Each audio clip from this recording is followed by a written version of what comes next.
Now let's take a look at example 2. Just like in the problems before, we can start by simplifying the expressions on the left and right side of the equal sign by using the distributive property. So we can distribute the 3 on the left here and the 5 on the right. So 3 times negative 7 is negative 21. Let's not forget the x. And 3 times negative 2 is negative 6. We also have the plus 16 equals, on the other side, 5 times 2 is 10, and 5 times negative 3x is negative 15x, and we have a minus 6x.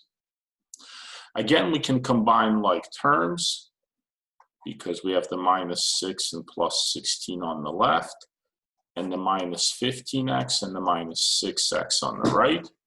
Again, be careful to not combine like terms that are on opposite sides of the equal sign. Remember, you're not allowed to do that. They're not part of the same expression.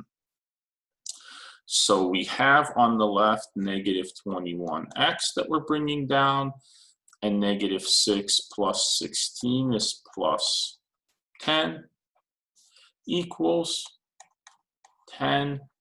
And with the x's, minus 15x and minus 6x is minus 21x.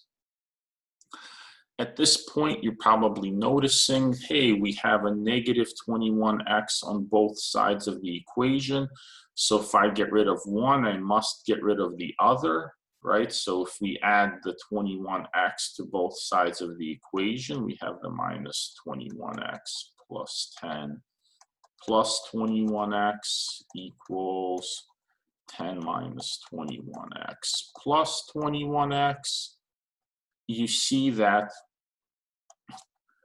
we get rid of 21x on the left, leaving us with 10, but also we get rid of the 21x on the right, that should say x, leaving us also with 10. And just like in example 1, x's are gone, and we're left with 10 equals 10. Now, what makes this example different from what we did in example 1 is that this equality, the 10 equals 10, is actually true, right? It is true that 10 equals 10. So let's think about what that means. X's have been canceled, so it doesn't really matter if x is equal to 0, if x is equal to 1, if x is equal to 15. 10 equals 10 is either true or it's false. In this case, it's true, and that means that any value of x will have the left side equal to the right side.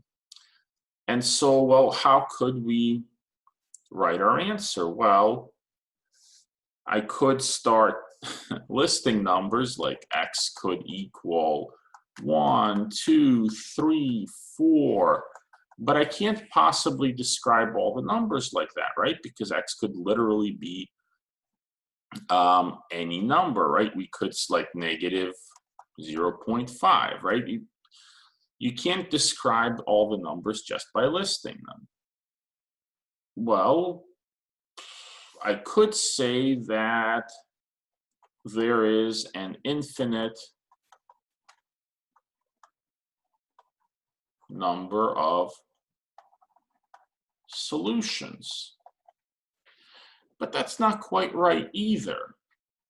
It's not quite right for a number of reasons, but most importantly, it doesn't give us enough information.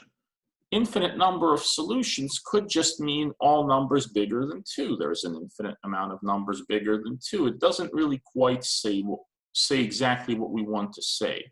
So the correct way to say what the answer here is that the solution set is all real numbers. Really, we could just say all numbers. Real is a type of number. It's basically any number between negative and positive infinity, unless you're talking about what are called imaginary numbers or complex numbers, real encompasses everything. This basically says that x could be absolutely any number from negative infinity to positive infinity. So this is the correct way to answer. Again, please don't write your answer as 10 equals 10. 10 equals 10 is just a consequence that we find of working through this equation, and saying that the answer is 10 equals 10 is kind of silly because, well, I knew 10 equaled 10 before we started the problem, right? That's not really, doesn't really answer the question. The question is, what does x have to be for the left side of the equation to equal the right side of the equation? And the answer is x could be absolutely any real number. And so you should write your solution as all real numbers. And so I will just sum up what we learned about examples 1 and example 2. If x's get canceled and the equality we get is false, for example, negative 7 equals 11, this is clearly false. The answer will be no solution. But if the equality is true, the answer will always be all real numbers.